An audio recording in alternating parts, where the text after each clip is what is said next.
Binilhan ko siya ng mga damit na pang winter. Kasi wala siyang masyadong pang winter. Nandito kami sa Nishimatsuya. Bilihan ng mga damit ng mga bata. Tapos, kasi si Bunso, konti lang talagang nabili niya this year kaysa ate niya. Kaya binilhan ko siya pinakuha ko siya kung anong gusto niya. Gusto niya ng ganitong medyas, Paw Patrol. Kaya binili ko na rin. Tapos yung ate niya, nag-sale yung ganitong gusto niya. Binili ko. Tapos, meron pa ko binili sa kanya. Ang binili ko sa ate niya ito kasi nag-sale siya. Tapos ito kay Bunso. Siya ang nagpumili niyan. Ito. At saka hindi talaga mamatay-matay yung laruan. Tapos, yung paborito niyang Pokemon, binilhan ko rin siya. At saka binilhan ko rin siya ng isang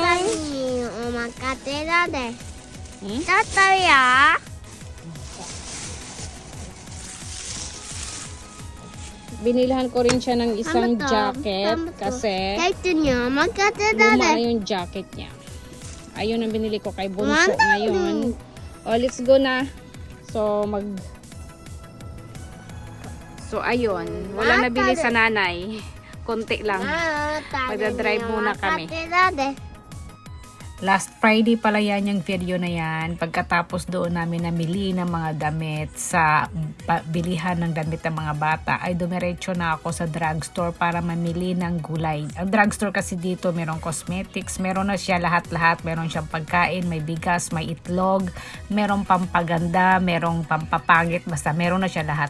Kakaiba yung mga pharmacy nila dito kasi meron ka ng lahat na pwede mong bilhin. Parang grocery na rin siya, ganun. Binilhan ko talaga si Bunso ng pang taglamig na mga damit kasi yung 2024, yung babae ko lang ang anak ang panay ko na bilhan. Kasi panay panay reklamo. Gusto ko ng ganito, gusto ko ng ganyan. Dahil nga, pag ganong mga edad na at nag-i-school na elementary, parang gaya-gaya na rin sila sa mga kaklase nila. Kung ano yung uso, gusto na rin nilang sumunod. At hindi ko rin talaga naasikaso ng mga damit si Bunso dahil busy nga ako. Masyado talaga akong busy dahil hindi talaga ako maging presidente. Lagi akong naging busy. Wala naman akong trabaho. 'Di ba? Ganun. Walang trabaho pero lagi talaga noong Pasko at saka New Year wala akong time dahil nga nagka-influ sila. Tapos nagpunta kami ng Tokyo noong pagkatapos ng New Year.